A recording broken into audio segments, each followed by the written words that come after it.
తుఫాను ప్రభావంతో నష్టపోయిన రైతులను ప్రభుత్వం ఆదుకోవాలని మాజీ మంత్రి పుల్లారావు డిమాండ్ చేశారు.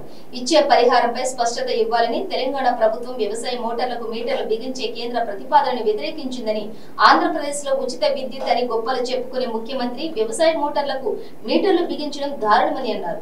విద్యుత్ మోటార్లకు మీటర్లు బిగింపుతో ప్రభుత్వానికి రైతులు మరణశాసనం విధించబోతున్నారని, రాష్ట్రంలో ఉన్న పేద కుటుంబాలు సామాన్యులు వైద్యం అందక ఇబ్బందులు ఎదుర్కొంటున్నారన్నారు పుల్లారావు. గతంలో కూడా మిరప పంటలు నష్టపోయినటువంటి వారికి ఇంతవరకు ఈ ప్రభుత్వం నష్టపరిహారం ఇవ్వలేదు. కనీసం సకాలంలో ఎన్యూమరేషన్ కూడా జరగలేదు. ఇప్పుడు అసలే తుఫానుకి ఉద్యాన పంటలు అరటి, మామిడి, బొప్పాయి ఉద్యాన పంటలు ఏదైతే రాష్ట్ర వ్యాప్తంగా ఉన్నాయో అసలే తుఫాను ప్రభావం ఎక్కడైతే ఉందో ఉద్యాన పంటలన్నీ పెద్ద ఎత్తున నష్టపోయారు. 50,000 రూపాయల నుంచి 1,00,000 రూపాయల వరకు ఉద్యాన పంటలు వేసినటువంటి రైతులు నష్టపోయారు.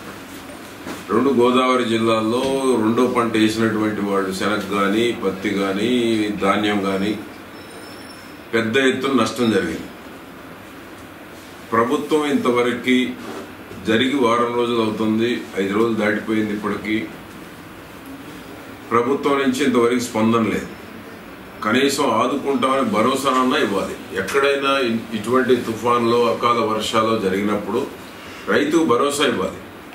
రైతు నిస్సహాయ స్థితిలోకి వెళ్లకుండా, రైతు అధైర్యపడకుండా ప్రభుత్వం నేనున్నాను ఆదుకుంటామనేటువంటి ఒక భరోసా, ఒక నమ్మకాన్ని ప్రభుత్వం, ఒక విశ్వాసాన్ని కలుగు చేయాల్సింది పోయి ఇంతవరకు గతంలో జరిగిన మిరప పంటలు కానీ, పత్తి కానీ, ఇతర పంటలకు కానీ ఇంతవరకు నష్టపరిహారం ప్రభుత్వం ఇన్సూరెన్స్ చేయటం లేదు, నష్టపరిహారం ప్రకటించడం లేదు. ఎందుకింత నిర్లక్ష్యం వహిస్తూ ఉంది రైతుల మీద? రైతు ప్రభుత్వం అని గతంలో గొప్పలు చెప్పుకునేటువంటి ఈ ప్రభుత్వం పంటలకు ఇన్సూరెన్స్ చేయరు, సకాలంలో ఎన్యూమరేషన్ జరగదు, సకాలంలో ప్రభుత్వం స్పష్టమైన హామీ ఇవ్వటం లేదు. గతంలో ఉద్యానవన పంటలు వచ్చినప్పుడు, ఇట్లాంటి తుఫాన్లో అకాల వర్షాలు వచ్చినప్పుడు హెక్టార్ 30,000 ప్రభుత్వంలో ఉన్నప్పుడు రైతులకి ఇచ్చి ఆదుకోవడం జరిగింది. ఇప్పుడు 30,000 ఇస్తారా? పెట్టుబడులు పెరిగిన దృష్ట్యా, కూలీలకు పెరిగిన దృష్ట్యా ఎకరానికి హెక్టార్కి 50,000 ఇస్తారా? ప్రభుత్వం స్పష్టమైన ప్రకటన చేయాలని ప్రభుత్వాన్ని మేము డిమాండ్ చేస్తున్నాం. రాష్ట్రంలో ఈ తుఫాను వల్ల ఉద్యాన పంటలు కానీ, ఇతర పంటలు కాబట్టి ఎన్యూమరేషన్ కూడా చేయాలి.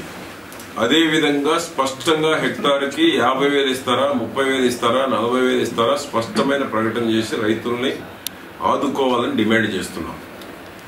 2 అప్పుల కోసం ఈరోజు రైతుల ఏదైతే వ్యవసాయ మోటార్లకి మీటర్లు బిగించాలనేటువంటి ఆలోచన స్పష్టంగా కనపడతా ఉంది. ఆల్రెడీ ప్రారంభించారని కొన్ని జిల్లాల్లో పక్క రాష్ట్ర ముఖ్యమంత్రి కూడా చెప్తున్నారు.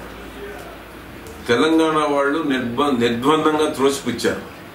కేంద్ర ప్రభుత్వం ఒత్తిడి చేసినా మాకు లోను రాకపోయినా పర్వాలేదు, వ్యవసాయ మోటార్లకి మీటర్లు బిగించడానికి మేము ఒప్పుకోమని